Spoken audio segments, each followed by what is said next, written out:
Good.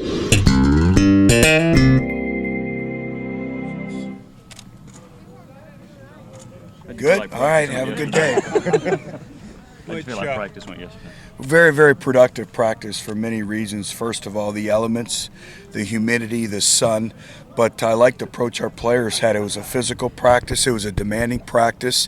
I liked our execution, so I thought it was a very productive day. And our players have done that, not just this bowl trip, but the entire course of the season. They understand how we practice. Do you feel like they picked up where they left off from Knoxville? I do. They've been very, very focused. They've had a good time. They've enjoyed themselves, but they also understand this is still part of being a part of a business trip.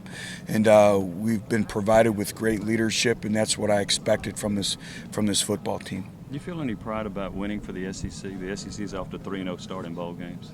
Well, again, I feel pride in everything that we do, especially for the University of Tennessee. But, we're part of the best football conference in all of college football. And so obviously, you look at the conference and how they do in bowl games as well. Butch, when you watch practice tape, do you feel like your team's maybe faster, that you've gotten some of your athleticism back because of the break and the time off you've had? Yeah, I think it's on an individual basis. Some individuals are still nursing some nagging injuries, where some other players have really benefited from some time off.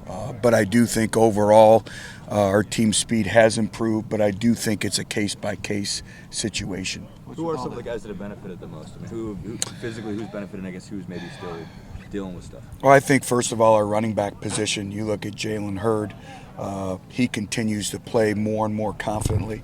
You can see the confidence, the speed. He's able to play instinctively now. Marlon Lane has really benefited from some extra time off.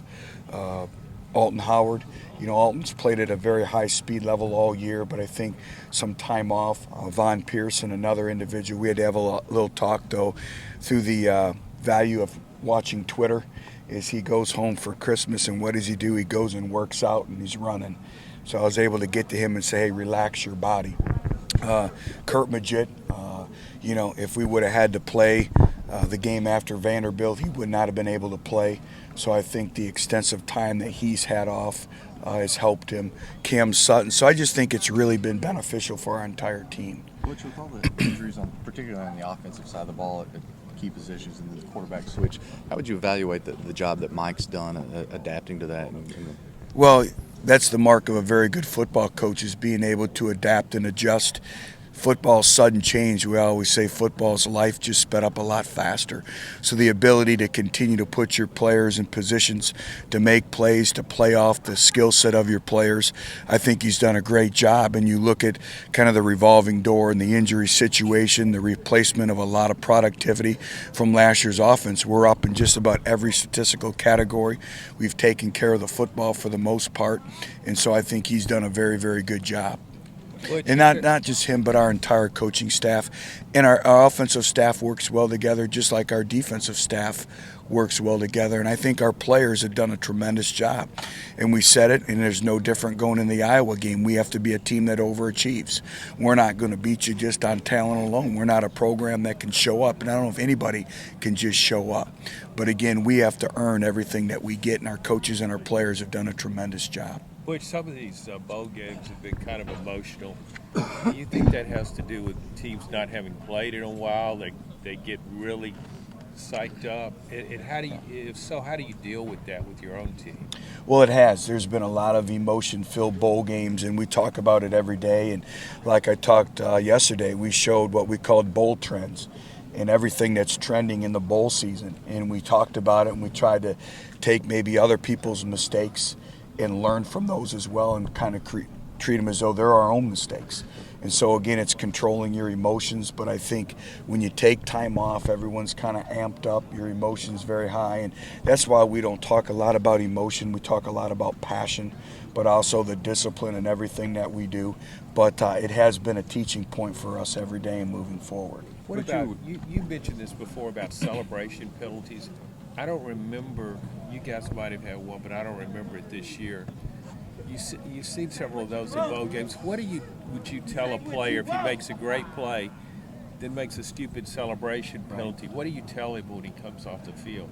Well, everything is, first of all, about the team. And a lot of times when an individual gets into the end zone, it's also a byproduct of the other 10 individuals around them executing their job and doing their assignment. And that's why we talked about we have the score standard. Now, do we execute the score standard all the time? No. But we want them to have passion and energy, but it's get to your teammates. And, they know the standard and the expectation. And that's a great thing in our program now. If a young man does make a poor choice, a bad decision, he understands that. So all I have to do is walk up to him and kind of reaffirm that and, just talk about that. And that's kind of that culture that we have in place now. But you talked about Pig. Obviously, he was a guy, I guess, at one point last offseason, it kind of looked like his future was up in the air. He comes back, leads your team in receiving, was kind of a guy that was there all year healthy. Can you speak to his maturity, how much he's matured, how much he's come over the last few months, and how much he's helped you guys? I think you just said it the best. You used the best term, matured.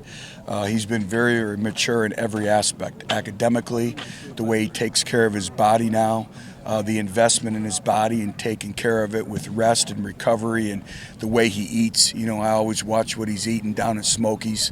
And, he's been very, very determined. He's been very goal-oriented. And probably beyond maturities, he's been extremely consistent each and every day at practice and then in games as well, and we're going to need him to step up big. But I've been very, very proud of him, and now he's really matured over the course of a year.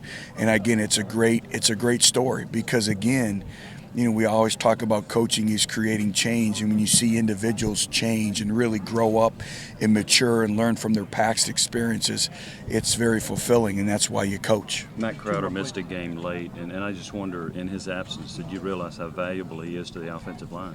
Yeah, we've always known that Matt Crowder's very valuable from a leadership standpoint, from consistency and everything that he brings to the table, from a mental aspect of the line call. So we always knew that he was valuable, and that just reaffirmed that. Coach, I seem to remember you saying last year you had some chart for end-of-game scenarios. I don't know if you could elaborate on that, where you got the idea and how it's helped you along the way. It's just accumulated over the course of time. Every coach has a go-for-two chart, whether you go for one or go for two based on the scenario.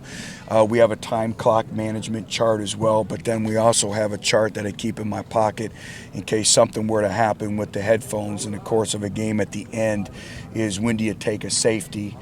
So it's every single situation that can imagine we have charted. So when you get in those situations, our players have practiced it, but we also have it down, and we talk about it all the time. When we practice, every practice, we'll talk about an end-of-the-game situation, little things that maybe people don't realize, from a knee call to a down call, where all of a sudden, you're running the clock out. And all you need to do is you need one first down. And how many times do you see where you need one first down, and whether it's your running back or your wideout, they continue to run and they fumble the football? Where we have a knee call where once they get the first down, just go down and take a knee. Game's over with, and the best formation in football is the victory formation. So those are all the little nuances to winning football games in the end-of-game situations. Any updates on the team?